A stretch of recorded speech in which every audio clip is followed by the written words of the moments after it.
Hello everyone, welcome back. तो हम शुरू करेंगे चैप्टर 1 से।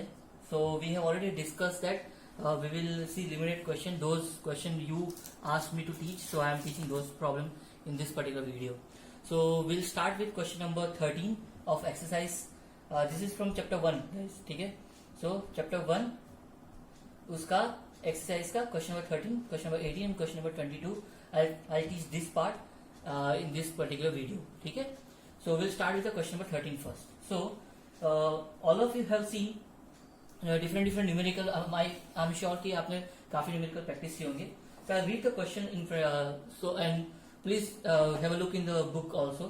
So the question is like, coefficient of static friction between coin and gramophone disc is 0.5. Radius of disc is 8 centimeter. Initially, the center of the coin is pi centimeter away from the center of disc, ठीक है। At what minimum frequency it will slipping from there? By what factor will the answer change if the coin almost at rim? तो question बहुत आसान है। पहले हम given data लिखते हैं। तो गिवन डेटा में क्या क्या दिया हुआ है हमें? गिवन डेटा क्वेश्चन 13 एक्सरसाइज 1, ठीक है। This is exercise 1। So given data क्या क्या है हमें, क्या क्या दिया है उसने? सबसे पहले कोएफिशिएंट ऑफ स्टैटिक फ्रिक्शन दिया। तो कोएफिशिएंट स्टैटिक फ्रिक्शन कैसे डिनोट करते हैं? म्यू ऑफ एस से। तो म्यू ऑफ एस हमें क्या दिया? 0.5। उसके अलावा क्या दिया? Radius of the disc. तो अगर मानो ऐसा एक डिस्क है, ठीक है, और डिस्क का रेडियस है कैपिटल आर, ठीक है। तो वो कैपिटल आर दिया हुआ है। तो radius of the gramophone disc and radius of the disc दिया हुआ है। तो रेडियस ऑफ द डिस्क कितना है? Capital R 8 centimetre. So I try to convert that everything into the metre. So what I will have 8 divided by 100 metre, ठीक है। Do always this thing. Now और एक चीज दी है उसने, initially the centre of the coin is pi centimetre away from the centre of the disc. मतलब यहाँ पे कॉइन रखा है, सपोज कहीं यहाँ पे मैंने कॉइन रखा है, ये कॉइन है, ठीक है, और ये जो कॉइन है एट डिस्टेंस स्मॉल आर है कहीं पे। तो ये जो डिस्टेंस है वो दिया गया है, वो small R is equal to pi centimetre दिया है। तो पाई डिवाइडेड बाय 100 मीटर दिया हुआ है, ठीक है। तो क्वेश्चन काफी आसान है एक्चुअली, इतना कंफ्यूजिंग वाला सीन नहीं है। और जस्ट टू मेक श्योर की कैलकुलेशन आसान हो, उन्होंने बोला हुआ है कि जी यूज करना आपको पाई स्क्वायर के फॉर्म में, ठीक है, मीटर पर सेकेंड स्क्वायर में। तो this is the given data what they have. Now the first question is, what is the minimum frequency will it start slipping away from there? तो अभी ये घूम रहा है ग्रामोफोन, ठीक है। यहाँ पे कॉइन रखा है, तो कॉइन ऐसे डिस्क पे कॉइन रखा, तो ऐसे जब ये डिस्क ऐसे घूम रहा है तो किसी ओमेगा स्पीड से घूम रहा है। तो एक पर्टिकुलर स्पीड पे क्या होगा, ये कॉइन ऐसा फिसलेगा इस तरफ फिसलने की कोशिश करेगा, करेक्ट। तो वो अगर मैं कॉइन को अगर मैं फ्रंट व्यू से देखता हूँ, अगर ये ऐसे इस तरफ से मैं देखूं तो इसको मैं ऐसे ही बना सकता हूँ। अगर ये कॉइन है, सपोज ये कॉइन है मेरा, ठीक है, और ये ऐसा सरफेस पे स्टिक है, ठीक है। तो इसको सबसे पहले तो दो फोर्स लग रहे हैं, एक तो नॉर्मल फोर्स और एक तो वेट फोर्स। तो वेट फोर्स कितना अपना mg, और क्या है दूसरा, एक यहाँ पे एक फ्रिक्शनल फोर्स लग रहा है जो हमें यहाँ से अंदर की तरफ दिखता है, वो फ्रिक्शनल फोर्स है ये, ठीक है। और साथ ही में उसको सेंट्रीपिटल फोर्स लग रहा है, मतलब जब ये ऐसे घूम रहा है तो क्या होगा, ये कॉइन अंदर की तरफ जाने की कोशिश करेगा और साथ में बाहर की तरफ जो फोर्स लगेगा वो हमें वो सेंट्रीफ्यूगल फोर्स लगेगा, correct. So basically this is ticked because of action of force, कि यहाँ पे ये कॉइन जब इस पे ऐसे घूम रहा है तो until unless the force is balance coin will stay there, but at the time कि जब वो मतलब जब कॉइन फिसलने लग जाए तो क्या होगा, वो फोर्स इम्बैलेंस आने लग गया। So we can not just do that actually. So what is it? Force imbalance. तो यहाँ पे क्या है, एक स्टैटिक फोर्स है, उसको क्या बैलेंस कर रहा है, ये स्टैटिक फोर्स है, ठीक है। ये फ्रिक्शनल फोर्स, फ्रिक्शन की वजह से जो फोर्स है वो है, और एक सेंट्रीफ्यूगल फोर्स है। दोनों को इक्वेट करो तो you will get a frequency where it start slipping. Basically उस पॉइंट के बाद वो स्लिप करना शुरू कर देगा। तो what is it? What is force? Static force is mu S into N, correct, ये ठीक है। अभी अगर ये सही है तो सेंट्रीपिटल फोर्स क्या, सेंट्रीफ्यूगल फोर्स क्या होना चाहिए? Half mv square by R, correct. मैं mv स्क्वायर बाय आर लिख सकता हूँ, mv स्क्वायर बाय आर, लेकिन अभी हमें यहाँ ओमेगा के फॉर्म में लिखना है, correct. And we know v is equal to R omega, so we can rewrite this entire thing as m r omega square. Correct?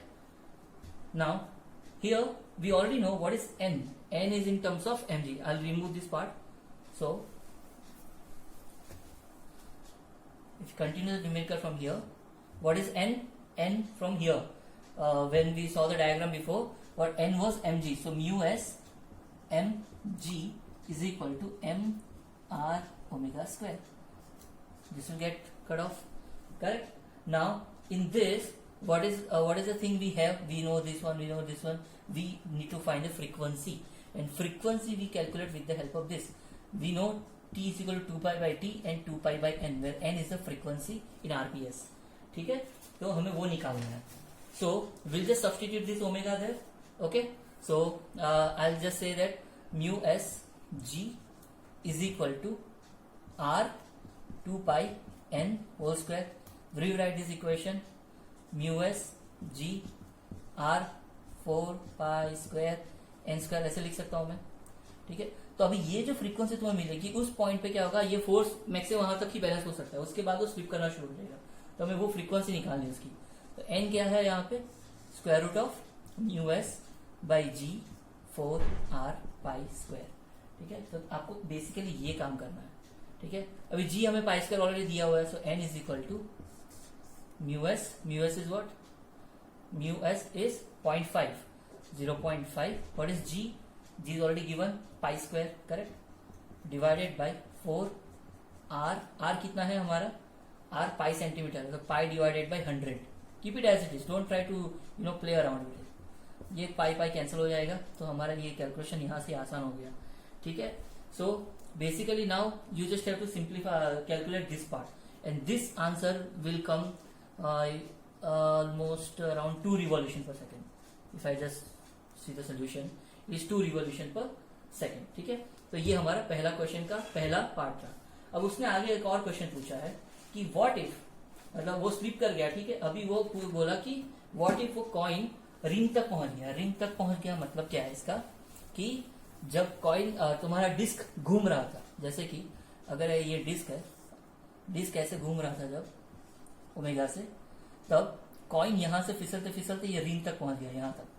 तब क्या, तो अगर लेट सपोज यहां तक पहुंच गया, लेट सपोज कॉइन पहले यहां पे था इस पोजीशन पे, और फिसलते फिसलते यहां तक पहुंच गया, मतलब आर डिस्टेंस पे था, अब ये कैपिटल आर तक पहुंच गया. समझ में आ रहा है? क्वेश्चन में क्या बोला उसने, अगर वो रिंग तक पहुंच गया तो एंड तक पहुंच गया, तो उस टाइम पे हमें क्या निकालना है, फ्रीक्वेंसी में क्या चेंजेस आएगा. तो बेसिकली हमें ये दिखाना है कि यहां से यहां सब चेंज गया तो फ्रीक्वेंसी में क्या चेंज है. Now when coin was here, when coin was here and when coin was here, अगर मैं दोनों का अगर डायग्राम बनाऊं तो कॉइन पे तो सेम फोर्स लगेंगे कि ये mg फोर्स है, सेम चीज है जो हमने पहले किया. ठीक है, यहाँ पे स्टैटिक रहेगा, ये सेंट्रीफ्यूगल रहेगा, और यहाँ पे भी सेम चीज रहेगा सेकंड केस में भी. करेक्ट, बस अभी डिफरेंस क्या है, स्टैटिक फ्रिक्शन तो सेम है, कॉइन के सरफेस के जो फ्रिक्शन वो सेम है, लेकिन जैसे जैसे कॉइन फिसलते जाता है रेडियस चेंज होते जाता है. अगर रेडियस चेंज हो रहा है मतलब क्या है, हमारा mv स्क्वायर बाई आर ये भी चेंज हो रहा है, ये पूरा क्वांटिटी चेंज हो रहा है. करेक्ट, तो इस पे इफेक्ट आएगा, तो हम इसको C1 बुलाएंगे, इसको FC2 बुलाएंगे सेंट्रीपिटल फोर्स पे, सॉरी सेंट्रीफ्यूगल फोर्स पे. So now for the same static force हमारे पास दो अलग अलग सेंट्रीफ्यूगल फोर्स का बैलेंस है. कॉइन जब यहाँ पे था और वहां यहाँ पे था, तो क्या है, Fs is equal to FC1. ये पहले केस के लिए जब कॉइन अंदर की तरफ था, तो तब हमारे पास क्या था, mu S into capital N is equal to M R omega square. अब मैं इसको ओमेगा 1 बुला दूंगा, क्योंकि मुझे देखना है कि क्या चेंजेस आया है. करेक्ट, फ्रीक्वेंसी में. इसको सिंप्लीफाई करेंगे हम वापस, और इसको नंबर 1 दे दो पहले. फिर दूसरा केस क्या है, व्हाट इफ कॉइन अगर तुम्हारा रिंग यहां तक पहुंच गया, मतलब ये क्या है आपका m capital R omega 2 square है. ठीक है, I can equate these two equation because this is same. Correct, so from equation 1 and 2 I can write m r omega 1 square is equal to m capital R omega 2 square. M get cancel and I will get omega 1 by omega 2 is equal to what is it, R by small r, basically square root of it. Okay, I'll get this part because we already know what is the radius, both radius. ये पाई दिया है और ये capital R भी आपको 8 दिया हुआ है, 8 by 100. करेक्ट, आपको बस वैल्यू सब्स्टिट्यूट करनी है। अब यहाँ पे क्या है, ये देखो, मुझे निकालना है फ्रीक्वेंसी का रेशियो, तो बेसिकली मुझे एन का रेशियो निकालना है।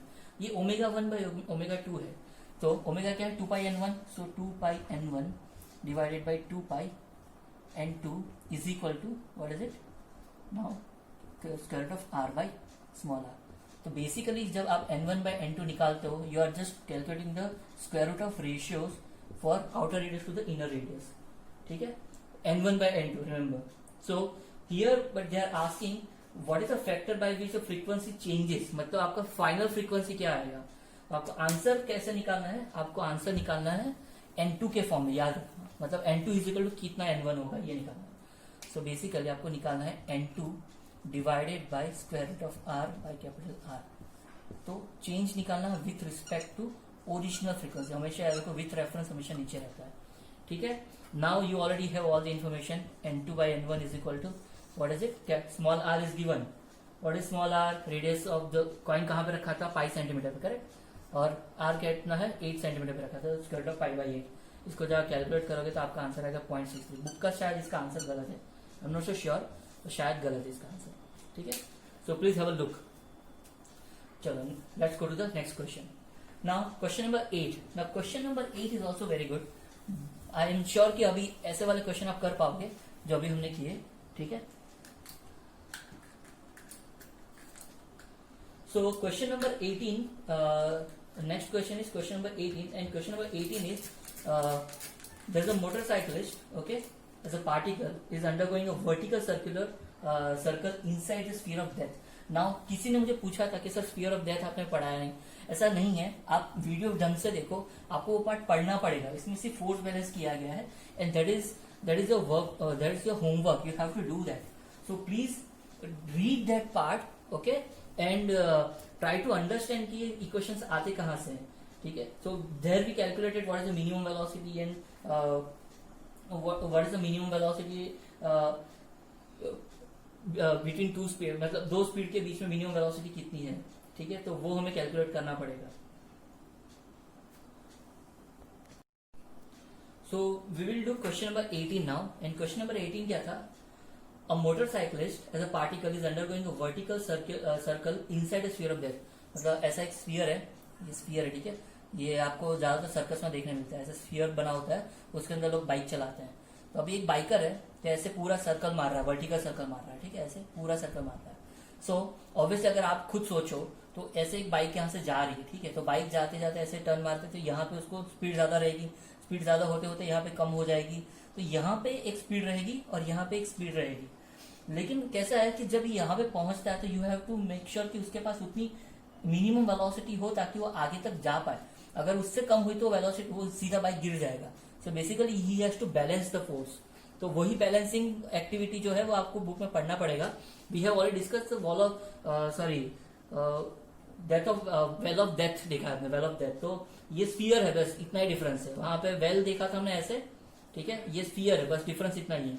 So have try to read that. अगर आपको फिर भी नहीं समझता है then you can ask me in next class, ठीक है, तो मैं आपको समझा दूंगा। Now after reading this you will understand कि अगर ये कंडीशन है then to calculate the minimum velocity basically between two extreme points we have a simple equation, right? If I have V A and B point here, it's like VB square minus VA square is equal to what is it? 4RG, where R is the radius of the sphere and G is the gravitational acceleration. This is a required formula before I go to the numerical. और उसी के साथ VB minimum कितना maintain कर सकते हैं वो भी हम कैलकुलेट करते हैं, और VA मिनिमम कितना है वो भी कैलकुलेट करते हैं थियरी में। So that is nothing but root of 5RG, और ये है आपका root of RG। So try to do this part. अगर नहीं समझता है then let me know. So this is the required formula for this numerical. Now the numerical is like कि आपको निकालना है कि उसने वेलोसिटी दे दिया ऑलरेडी, मिनिमम वेलोसिटी आपको वेलोसिटी दे दिया, रेंज ऑफ वेलोसिटी दे दिया, VB दे दिया है, VB कितना है 10 मीटर पर सेकेंड, ठीक है, और बाकी क्या दिया हुआ है हमें, VA दिया, VA हमें दिया हुआ है velocity at A is equal to 6 meter per second. तो ये दो वेलोसिटी दे दी है। अभी हमें ये निकालना है कि अगर ये वेलोसिटी हमारे पास ऑलरेडी है तो इसका स्फीयर का रेडियस कितना होगा, ये r कितना होगा। तो डायरेक्ट इक्वेशन है यहाँ पे हमारे सामने ही, पहला इसमें जब सब्सटीट्यूट करना आपको। So VB square minus VA square is equal to 4RG। Substitute करो वी बी वी ए की इक्वेशन, हमें दोनों का equation, so 100 10 square minus 6 square is equal to 4 RG। G का वैल्यू आपको पता है 10 ले लो यहाँ पे, तो आपको रेडियस आपका ऑलमोस्ट आ जाएगा 1.6 मीटर और आपका डायमीटर आ जाएगा 3.2 मीटर। ठीक है, ये हो गया आपका diameter of the sphere. Now they also ask how much minimum values are possible for this two speed. Minimum value अगर मुझे निकालनी है तो मैं क्या करूंगा, सिंपल सा ये दोनों के लिए मिनिमम वेलोसिटी का फॉर्मूला यूज करूंगा। Now we already know what is R, just have to substitute. The question was quite simple कि आपको बस इसका थियरी पता होना चाहिए, वो थियरी आपको पढ़ना पड़ेगा, इट्स नॉट लाइक आपको ऐसे ही आ जाएगा। ठीक है, so please have quick reading of the theory part. अगर फिर भी नहीं समझता है then I am there to solve the question. ठीक है, so after this you have a radius, you can find VB minimum and VA minimum. So this is about the question number 18. So let me go ahead with the next problem where someone asked me question number 22. So let me go with the question number 22. So what is the question number 22 actually? So question number 22 is, starting from the rest, an object roll down along the inclined plane and that rise by 3 meter in every 5 along it. ठीक है, the object gains speed of root of 10 meter per second as it travel to the distance 5/3 meter along the incline. तो basically क्या दिया है, जैसे एक object दिया है जिस पे रोल कर रहा है, करेक्ट, यहां से पकड़ लो ऐसे। नाउ ये थीटा एंगल पे है, ठीक है, ये डिस्टेंस पकड़ लो, यहां से यहां तक का कोई डिस्टेंस हमारे पास है, स्मॉल एस पकड़ लो फिलहाल के लिए, और ये जो हाइट है यहां से यहां तक का, ये हाइट का मैं बोल देता हूँ h। ऑब्जेक्ट ऐसे रोल डाउन कर रहा है, ठीक है। So what do you have to calculate here? You have to calculate what can be the possible shape of the object. ठीक है, तो बहुत आसान सा क्वेश्चन है एक्चुअली। उसके लिए आपको सिंपल सा थियरी पता होना चाहिए और इसके लिए रोलिंग ऑब्जेक्ट का थियरी हम देखते हैं। ठीक है, so let me just have you give you quick revision. तो यहाँ पे एग्जैक्टली होता क्या है, यहाँ पे एग्जैक्टली आपको करना क्या है मैं आपको वो बताता हूँ। सो for this question number 22, I'll just try to finish this theory part because many of you have question like कि सर ये कहाँ से आया। So rolling motion में बहुत आसान सा है, जैसे एक इंक्लाइन प्लेन है, प्लेन है, आपका एक ऑब्जेक्ट यहाँ से रोटेट हो रहा है, इट डजंट मैटर कि इसका शेप क्या है, बस ये यहाँ पे ऐसे रोटेट होके आ रहा है। तो अगर मैं ऐसे पकड़ लूँ कि यहाँ पे ये पेन है, तो पेन ऐसे रोटेट होकर नीचे आ रही है, ठीक है, ऐसे रोटेट होकर ऐसे नीचे आ रही है। तो हमें बस इतना पता है फिलहाल। अभी ये डिस्टेंस यहाँ से यहाँ इंक्लाइन प्लेन का एस है, ये हाइट एच है, तो इसको मैं थीटा के फॉर्म में लिख सकता हूँ, h is equal to sine theta.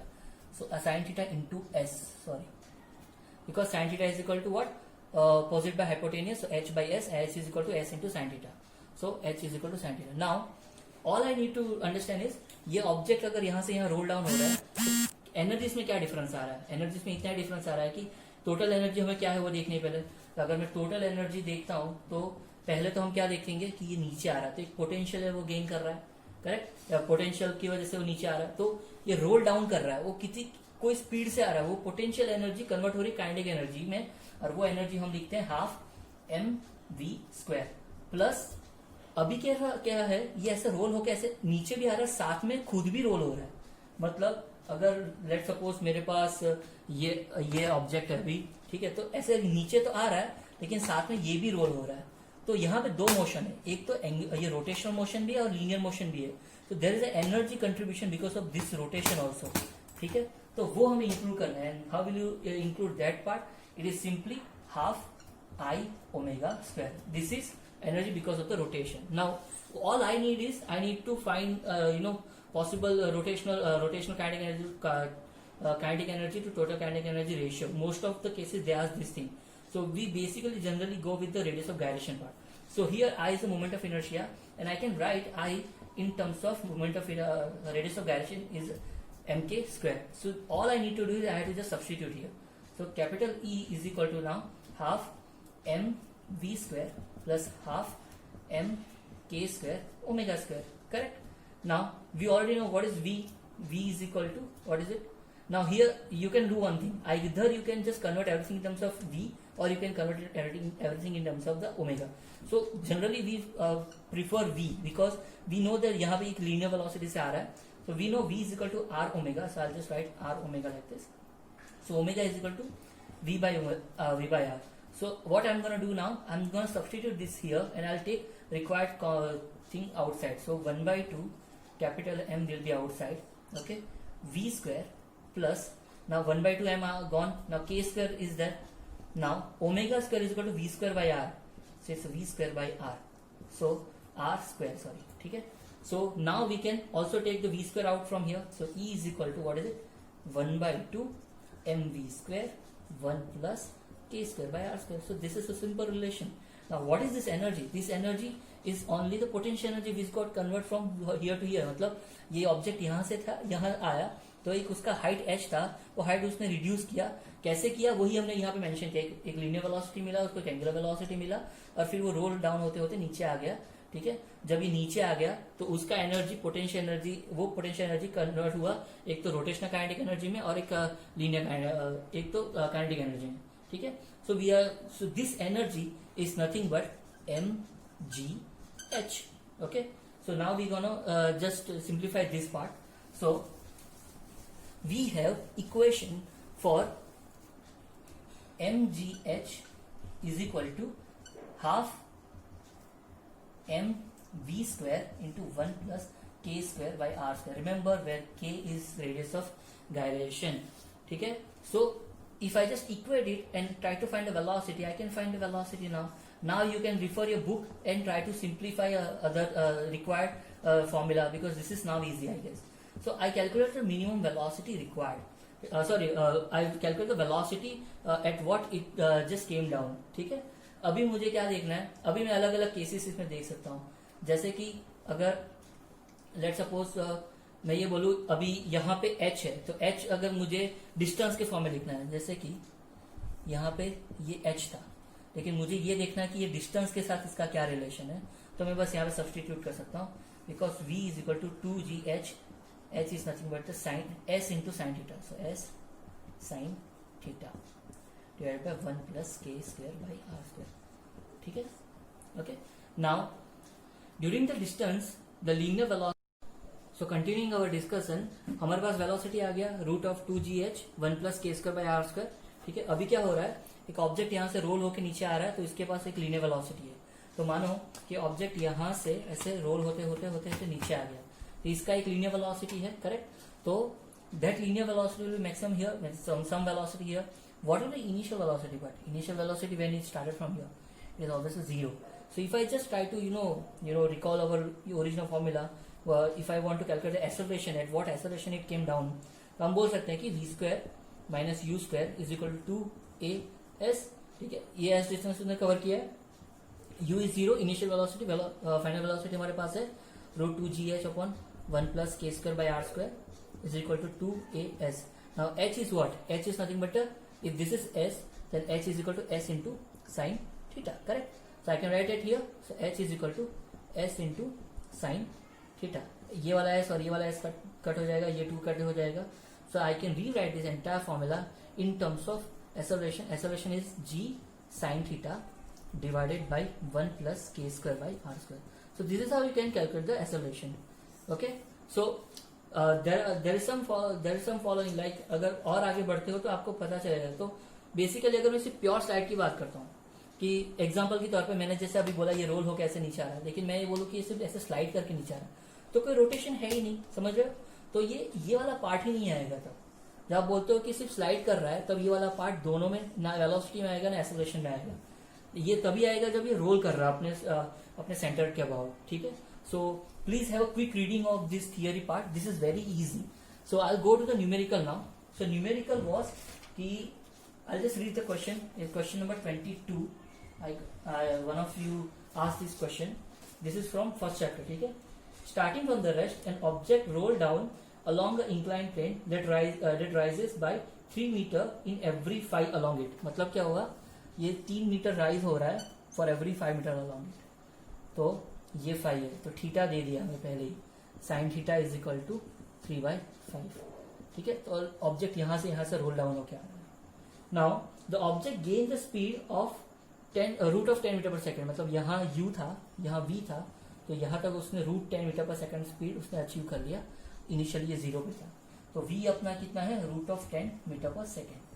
ठीक है, और क्या दिया है, as it travel a distance 5/3 meter. मतलब अगर यहाँ से यहाँ शुरू किया उसने, और उसने अज्यूम करो कि इतना डिस्टेंस कवर कर लिया ऑलमोस्ट यहाँ तक, और ये जो डिस्टेंस है आपका ये 5/3 मीटर पकड़ लो फिलहाल के लिए, ठीक है। सो अगर इतना डिस्टेंस कवर कर लिया तब उसका शेप क्या है, बस उतना हमें कमेंट करना है। तो क्वेश्चन बहुत ईजी है, बस हमारे पास सारी इन्फॉर्मेशन है। अभी एस कितना दिया हमें 5/3 मीटर, सिर्फ इतने के लिए देखना है, इसीलिए तुम एच टेस्ट लेके भी कर सकते हो, कोई दिक्कत नहीं है, ठीक है। तो अभी मेरे पास वेलोसिटी का फॉर्मूला है। वेलोसिटी क्या है, velocity square is equal to 2gh/1 plus k square by r square, ठीक है।